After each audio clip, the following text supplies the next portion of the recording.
बवासीर या पाइल्स ये कुछ ऐसी प्रॉब्लम है जिसमें सबसे ज्यादा होम रेमेडीज ट्राई की जाती हैं।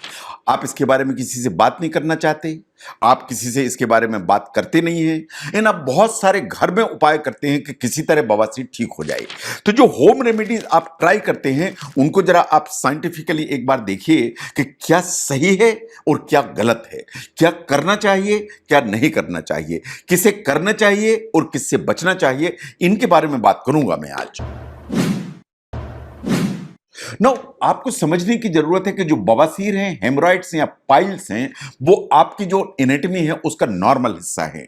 बवासीर कहीं बाहर से नहीं आते, बवासीर कहीं बाहर से आने वाली बीमारी नहीं है। आपके जो लेट्रिन का रास्ता है उसमें खून की नसें ऑलरेडी ऑलरेडी ऑलवेज मौजूद होती हैं। जब आप स्ट्रेन ज्यादा करते हैं, आपकी एज जैसे जैसे बढ़ती है, आप जो स्ट्रेन करते हैं, अगर आपको कॉन्स्टिपेशन है तो उसके चलते ये जो नसें हैं ये धीरे धीरे फूल जाती हैं, और ये फूल जाती हैं तो ये बवासीर के नाम से जानी जाने लगती हैं। तो ऐसा नहीं है कि ये खून की नसें नहीं थी, ये खून की नसें आपको शुरू से थी, आप पैदा ही हुए थे इन नसों को लेके, लेकिन over a period of time आपकी हैबिट्स के चलते ये नसें बड़ी हुई, फूल गई और इसे पाइल्स कहा जाने लगा। नाउ पाइल्स जो है ना, कब आपको वास्तव में परेशान करते हैं?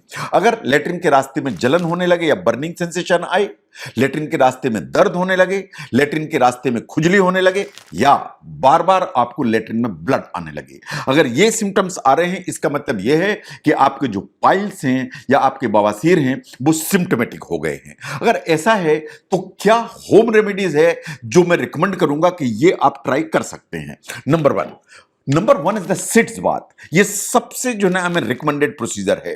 जो सिट्स बाथ है ये स्वेलिंग कम करेगा, जो पेन है उसको रिड्यूस करेगा। ये वास्तव में बेस्ट ट्रीटमेंट का पार्ट है। आपको एक बाथ टब लेना है, उसमें वार्म वाटर रखना है जो आपके लिए कंफर्टेबल है, और उसमें कुछ भी डालने की जरूरत है ना, बीटाडीन या डेटॉल, कुछ भी डालने की जरूरत नहीं है। सिंपल पानी चाहिए।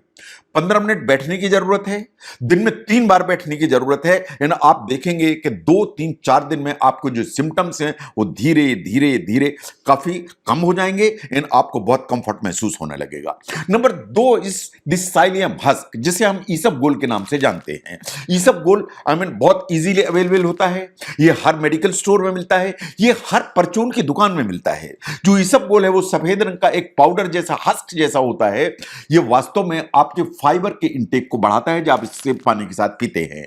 ये आपकी जो लेट्रिन है उसको नरम करता है, लेट्रिन सॉफ्ट हो जाएगी तो आसानी से पास होगी, आसानी से पास होगी तो आपको ताकत नहीं लगानी पड़ेगी, आप बहुत ज्यादा देर लेट्रिन में बैठेंगे नहीं, और आप चूंकि प्रेशर नहीं लगाएंगे तो धीरे धीरे आप देखेंगे कि जो बवासीर हैं, जो फूले हुए थे, वो धीरे धीरे कम होने लगेंगे।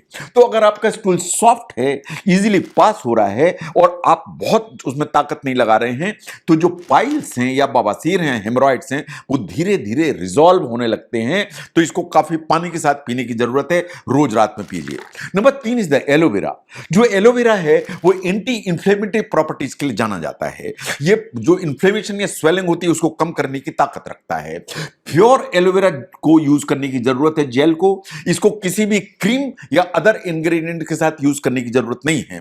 प्योर 100% एलोवेरा जेल अवेलेबल होता है, इसको अप्लाई किया जा सकता है। ये एंटी इंफ्लेमेटरी और बहुत सूदिंग इफेक्ट लेके चलता है। तो 3 ऐसी होम रेमेडीज हैं जो आपके लिए जरूर रिकमेंड की जा सकती हैं। नाउ कुछ आप ट्राई करते हैं जो आपको नहीं ट्राई करना चाहिए। In the sense there are certain people जो एप्पल साइडर विनेगर यूज करते हैं, लोकली अप्लाई करते हैं। क्यों करते हैं? उनका ऐसा मानना है कि ये इंस्टेंट रिलीफ देता है हेमरॉइड से। उनका ऐसा मानना है कि इसमें जो खुजली होती है वो तुरंत ठीक हो जाती है। उनका ऐसा मानना है कि जो लेट्रिन के रास्ते में दर्द है वो तुरंत ठीक हो जाता है। But Apple cider vinegar local application के लिए कहीं से भी एडवाइजेबल नहीं है, इसलिए कि आपको तुरंत जरूर ठीक लगता हो, लेकिन ये स्किन को बर्न कर सकता है, ये एक्सकोरिएट कर सकता है, ये जो ब्लीडिंग है उसको इंक्रीज कर सकता है, इन आपके सिम्टम्स को लॉन्ग रन में बढ़ाने की ताकत रखता है। नंबर, बहुत सारे ऑयल्स अवेलेबल होते हैं मार्केट में, उनमें से सबसे common is the tea tree oil, जो लोग यूज करते हैं और अप्लाई करते हैं विद द बिलीव कि ये एंटीसेप्टिक है, ये एंटी इंफ्लेमेटरी प्रॉपर्टी लेके चलता है, इट इज स्वेलिंग इचिंग को कम करने की ताकत रखता है। लेकिन ये बात बिल्कुल सही है कि थोड़े बहुत सिम्टम्स कम कर सकता है, लेकिन अभी तक कोई ऐसी रिपोर्ट्स नहीं है कि इसके चलते आपके जो सिम्टम्स हैं वो डिसअपियर होंगे। लेकिन बॉटम लाइन फ्रेंड्स यही है कि जो होम रेमेडीज हैं उनको आपको ट्राई करना है, तो एक बार अपने डॉक्टर से बात करके दो चीजों को कंफर्म करा लें। एक तो देख लें कि बवासीर या पाइल्स या कुछ और तो नहीं है, इसके बाद होम रेमेडीज के बारे में एक बार अपने डॉक्टर से डिस्कस कर ले।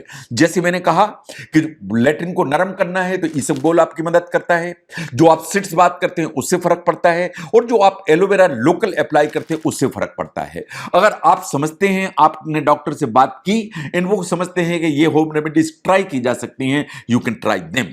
लेकिन बात वही है कि फाइबर की मात्रा ज्यादा चाहिए ताकि कॉन्स्टिपेशन ना हो, पानी खूब पीजिए ताकि जो ना कॉन्स्टिपेशन ना हो, और स्टूल को हमेशा सॉफ्ट करके रखिए, बहुत ज्यादा स्ट्रेन मत करिए, बहुत ज्यादा देर लेटरिन में बैठिए नहीं, तो बवासीर नेचुरली धीरे धीरे धीरे करके रिजॉल्व हो जाएंगे। तो अगर हम ध्यान से देखें कि जो पाइल्स हैं या बवासीर है is a very common problem, आप उसके बारे में बात करने नहीं चाहते, आप जो ना हमेशा जो होम रेमेडीज हैं वो ट्राई करते हैं, लेकिन कभी आप गलत ट्राई करते हैं, कहीं आप एप्पल साइडर विनेगर लगाते हैं। द बेस्ट इज कि आप अपने डॉक्टर से बात करें, एक बार एग्जामिन करा लें कि पाइल्स ही हैं, ऐसा तो नहीं है पाइल्स की शक्ल में कोई दूसरी बीमारी बन रही है। और आप देखें कि जो सिर्फ 3 चीजें आपको हेल्प करने की ताकत रखती हैं वो है सिट्स बाथ, इसबगोल जैसी चीज जो लेटरिन को नरम करे, इन कभी कभी एलोवेरा जेल जो लोकली एंटी इंफ्लेमेटरी एक्शन लेके चलती है। तो क्या होम रेमेडीज आप ट्राई कर सकते हैं पाइल्स के लिए, उनको समझने में इस वीडियो ने हेल्प की, जरूर शेयर करें। मैं doctor V K Mishra from gastro liver hospital, Swaroopnagar, Kanpur. Thank you very much.